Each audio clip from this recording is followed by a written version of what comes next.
Bonjour à tous et bienvenue dans le Magasin sur Radio Sensation, votre émission d'actualité locale dans le département. Aujourd'hui, nous allons parler du courrier aérien d'Étampes. L'association Colombophile fête ses 110 ans cette année. Pour en parler avec nous, j'ai le plaisir de recevoir Jacques Bailly. Bonjour. Bonjour. Merci d'être avec nous. Vous êtes donc le secrétaire du courrier aérien d'Étampes, le club de pigeons voyageurs du sud de l'Essonne. 110 ans cette année, il n'y a pas beaucoup d'associations qui peuvent en dire autant. Comment est-ce que vous allez vivre cet anniversaire ?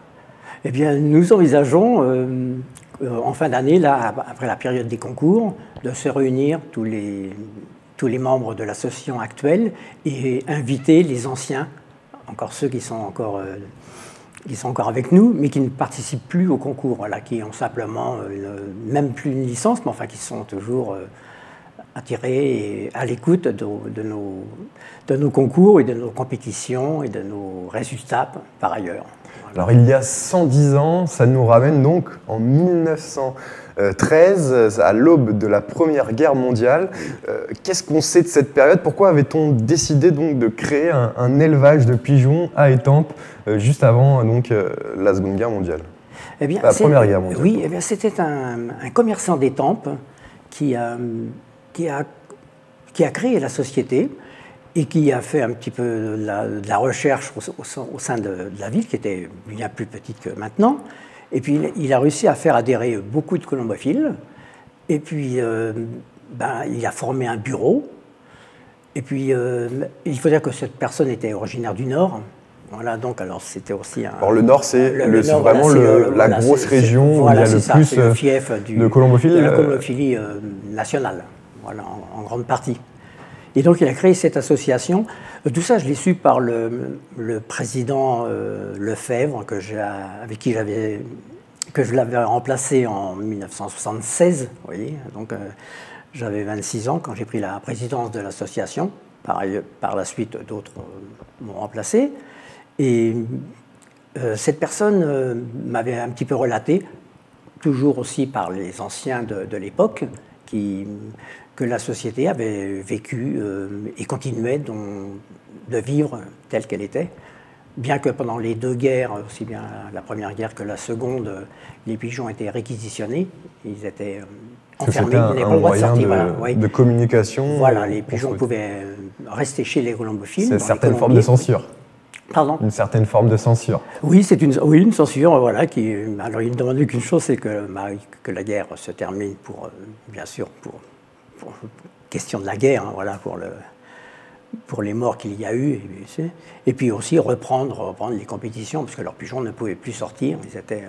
Et puis ils pouvaient aussi être réquisitionnés, beaucoup moins dans la Deuxième Guerre par rapport à celle de 14-18.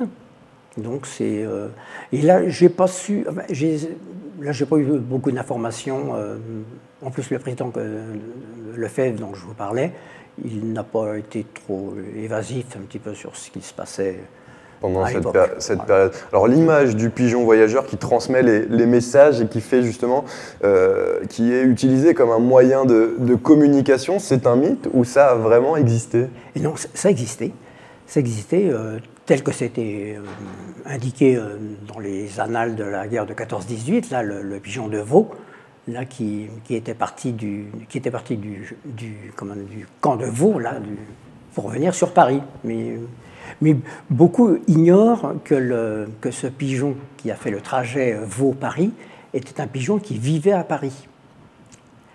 Parce que le pigeon ne fait que le retour. Il ne fait que le retour. Il ne retourne que chez lui. Voilà, donc les échanges se faisaient.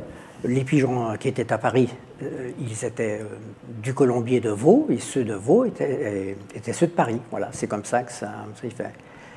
Et ça, c'est pendant la guerre, et aussi dans les années 80, 80-90, oui, il y avait aussi des transferts de sang qui se faisaient entre les hôpitaux de Caen, Falaise et Lisieux. Voilà, oui, en Normandie, oui. Donc, ils envoyaient les analyses de sang, les flacons de sang, par l'intermédiaire des pigeons. Alors, c'est peu connu, mais Imaginons qu'un jour il y a des problèmes de communication, certaines armées, dont l'armée française, élèvent toujours des pigeons. Oui. Ça veut dire que le pigeon, c'est considéré comme le moyen le moyen plus fiable, voilà, assez fiable. Si demain tout s'arrête et qu'on a une coupure de courant, une coupure de communication, on reviendra aux pigeons. Exactement, voilà. Voilà, vous relatez tout à fait ce qui peut se passer. Dans la mesure où, en région parisienne, on a un colombier militaire, je crois que je vous en ai parlé dans une des interviews que vous m'aviez faites, qui est au Mont-Valérien, à Suresnes. Et donc là, c'est des pigeons qui dépendent de l'armée. Donc ils sont sous l'égide du ministère des Armées. Donc on sait qu'il y a au moins des pigeons qui sont réservés pour l'armée.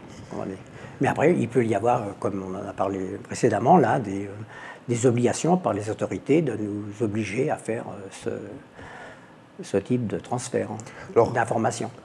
Est-ce que l'on sait pourquoi les pigeons rentrent automatiquement à leur colombier? Quelle est l'explication?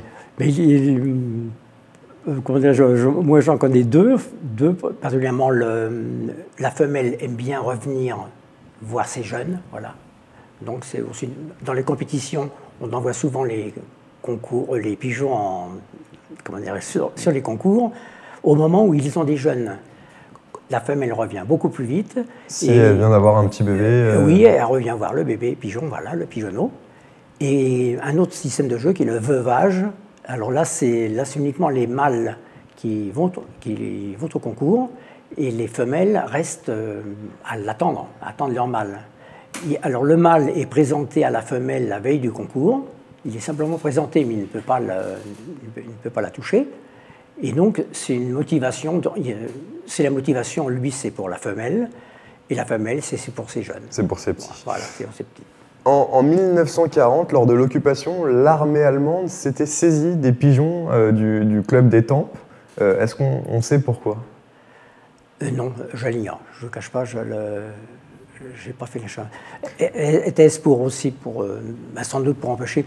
Je pense que les autorités allemandes de l'époque savaient qu'il y avait une association colombophile, donc alors ils pouvaient peut-être pour que ce soit utilisé par la résistance, notamment. Oui, voilà, sans doute. Ça peut...